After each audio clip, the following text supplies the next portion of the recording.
We will use the method of partial fractions to compute indefinite integrals. First, consider a simple rational function, shown on line 2. The objective is to rewrite it into partial fractions, as shown on line 4. At this point, we need to solve for the unknown coefficients a and b. Therefore, we find a common denominator for the two fractions on the right side of line 4 and equate their numerators, yielding the mathematical expression on the last line. Setting x equals 2 allows us to solve for a equals 1 over 4. Setting x equals -2 allows us to solve for b equals -1 over 4.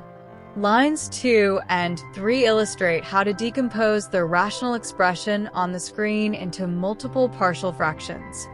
Here, the denominator is an nth degree polynomial that can be completely factored, meaning that it has n roots given by alpha 1 through alpha n. The restriction is that the degree of the numerator must be less than or equal to n-1. In other words, the degree of the numerator must be strictly less than the degree of the denominator. Then, by following the method from the previous page, we can solve for the real coefficients a1 through an in the numerator. We consider the rational expression on line 2, with the goal of rewriting it into partial fractions, as shown on line 4. We need to solve for the unknown coefficients a, b, and c. Therefore, by combining the three fractions on the right side of line 4 over a common denominator and equating their numerators, we obtain the mathematical expression on the last line. Setting x equals 0 allows us to solve for a equals 3.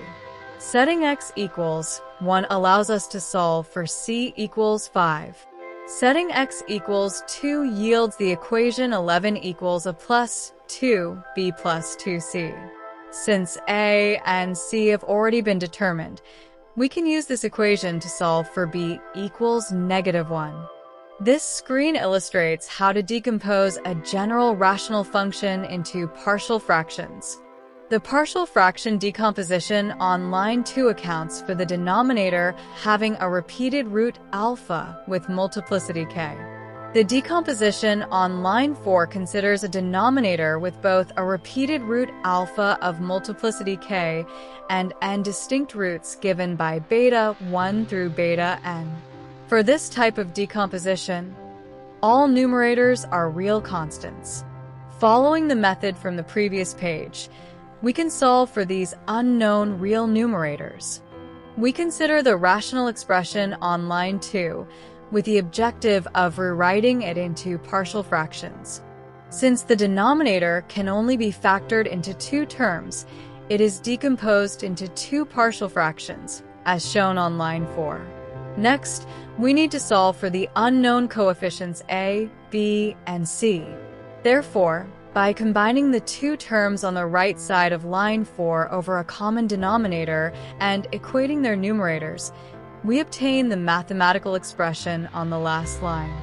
Setting x equals -1 allows us to solve for a equals -1.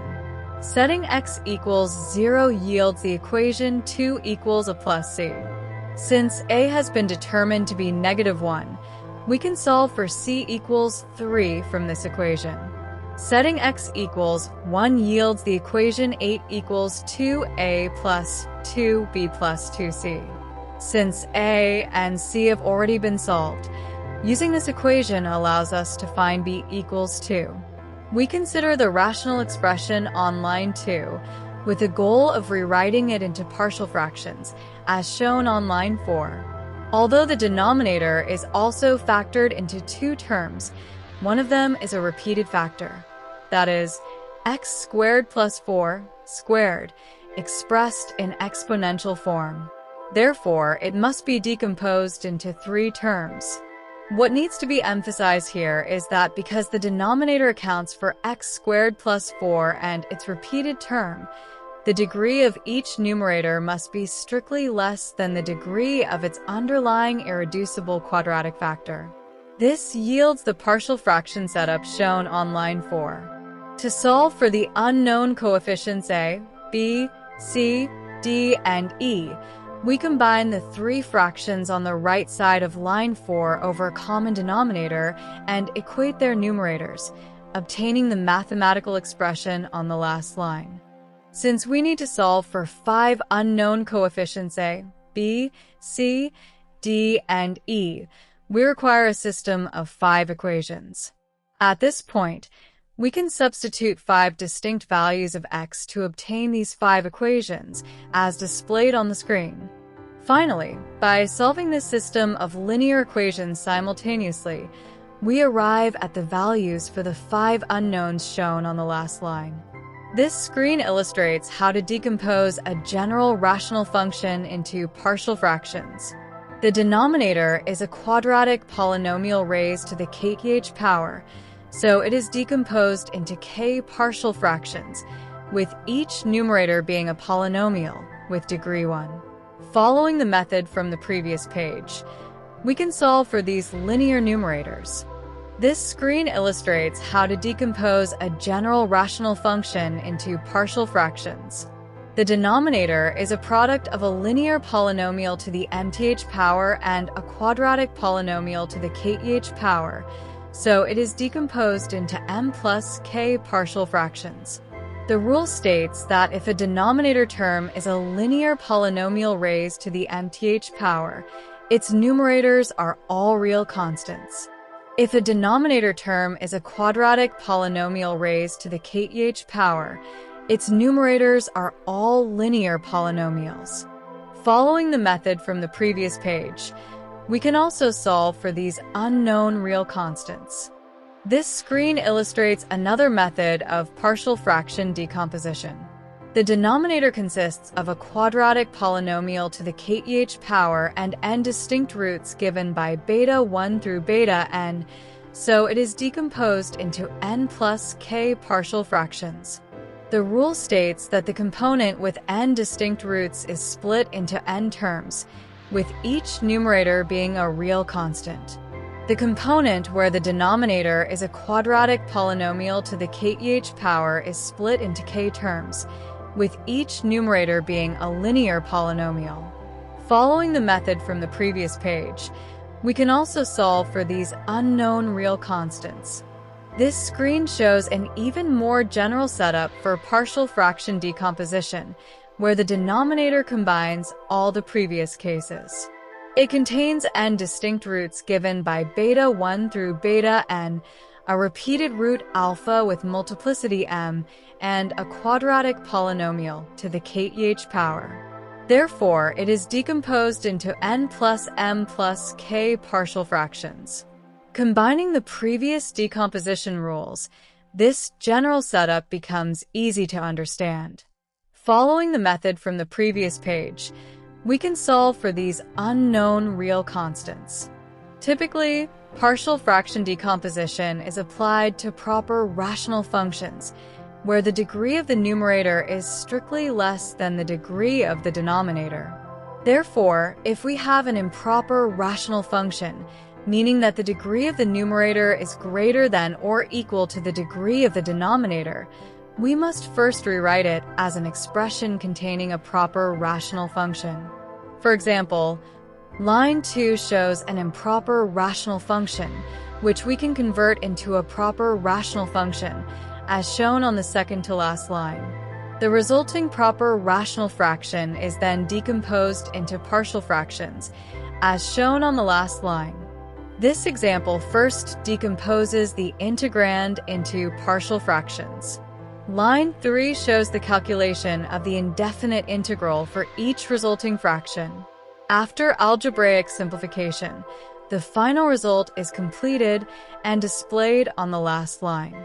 In this example, the integrand is first decomposed into partial fractions. According to the partial fraction decomposition rules covered previously, it can be split into 3 terms, yielding simpler indefinite integrals, as shown on line 2. Line 3 presents the evaluation of the indefinite integral for each term. After algebraic simplification, the final result is obtained and displayed on the last line. In this example, the integrand is also first decomposed into partial fractions. According to the partial fraction decomposition rules covered previously, it can be split into two terms. One of these terms has a quadratic polynomial in the denominator, so its numerator is a linear polynomial, as shown on line 2. It is then rewritten into two indefinite integrals, as displayed on the last line. Line 2 specifically focuses on evaluating the second indefinite integral from the previous page. Because the numerator is a linear polynomial, it can be further split into two terms, yielding simpler forms of indefinite integrals, as shown on line 2. Performing the integration then yields the mathematical expression on the last line. Combining this with the previous expressions then yields the mathematical expression on the second to last line. After algebraic simplification, the final result is completed and displayed on the last line. In this example, the integrand is first decomposed into partial fractions. According to the partial fraction decomposition rules covered previously, it can be split into two terms. One of these terms has a quadratic polynomial in the denominator, so its numerator is a linear polynomial, as shown on line 2.